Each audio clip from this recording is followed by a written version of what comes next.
Hello guys, இது Friday morning. இன்னைக்கு வந்து காலையில் எந்திரிக்கும் போதே ஒரே யோசனைங்க, என்ன சமையல் பண்ணலான்னு. ஆக்சுவலாக நான் நைட்டே யோசிச்சு ப்ரிப்பேர் பண்ணிட்டு தான் படுப்பேன். பட் வந்து நைட்டு பீன்ஸ் வைக்கலாம் அப்படின்னு ஒரு ஐடியா இருந்துச்சு. பட் என்ன குழம்பு வைக்கிறதுன்னு எனக்கு ஒரு ஐடியாவுமே இல்லைங்க. ஸோ காலையில் எழுந்தோடனே பார்த்தேன், எல்லாருக்குமே இன்னைக்கு கோல்டு. ஸோ ஓகே, ரசம் வச்சிடலான்னு சிம்பிள் மெனுவாக ஆக்கிடலாம். எந்திரிச்சதுமே கொஞ்சம் லேட்டு தான் அப்படின்னு முடிவு பண்ணிட்டேன். பட் பீன்ஸ் மட்டும் முன்னாடி ஒரு வாட்டி நான் பீன்ஸ் பருப்பு உசிலின்னு ஒரு இன்ஸ்டாகிராம் வீடியோ பார்த்து வச்சுட்டேன். அன்னைக்கு நல்லா வந்துச்சு. அதே மாதிரி ஒரு நப்பாசையில் இன்னைக்கும் நல்லா வரும்னு பண்ணேன். பட் இன்னைக்கு வந்து அந்த கடலைப்பருப்பு வந்து வேக வச்ச கன்சிஸ்டன்சி வந்து சரியில்லை. இந்த கடலைப்பருப்பு வந்து ரொம்ப குழு குழுன்னு வந்து வந்துருச்சு. எனக்கு அது நல்லா வராதது கூட பிரச்சனை இல்லை. அதுக்கு என் ஹஸ்பண்ட் ஒரு ரியாக்ஷன் கொடுப்பாங்க, எதுக்கு இந்த மாதிரி புதுசாக ட்ரை பண்ணுற, அதுவும் காலையில் நம்மளால முடியுமா அந்த மாதிரி பண்ணுவாரு.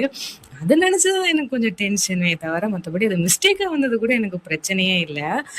நான் வந்து ஆக்சுவலாக அந்த கடலைப்பருப்பு வேகிறதுக்கு டைம் கொடுத்துருக்கணும். நான் அவசர அவசரமாக வந்து எடுத்தனால அதை வந்து நம்ம வேக வச்சுட்டு கையில் உதுக்கும் போது அப்படி அது உதிரி உதிரியாக வரணும். எனக்கு அப்படி வராமல் அது வந்து அந்த வடை போடுற கன்சிஸ்டன்சிலே வந்து வந்துருச்சு. மேபி நான் அந்த வடையாக போட்டிருந்தா கூட நல்லா இருந்திருக்கும்னு நினைக்கிறேன்.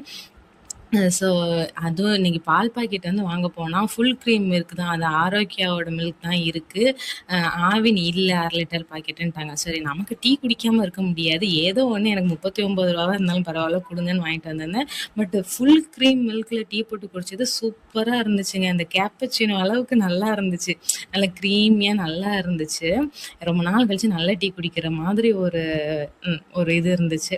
ஸோ இப்படி தாங்க எனக்கு வந்திருந்துச்சு. ஆக்சுவலாக இன்னும் அது கட்டியாகி உதிரும் போது நல்லா உதிர்ந்து வரணும். அப்போ தான் அந்த உசிலி பீன்ஸ் கூட போடும்போது நல்லாயிருக்கும். ஸோ ஃபைனலி ஒரு கடைசியாக லஞ்சை பேக் பண்ணி சாரை வந்து ஆஃபீஸ்க்கு அனுப்பியாச்சு. ஒர்க்கெல்லாம் முடிஞ்சிச்சு.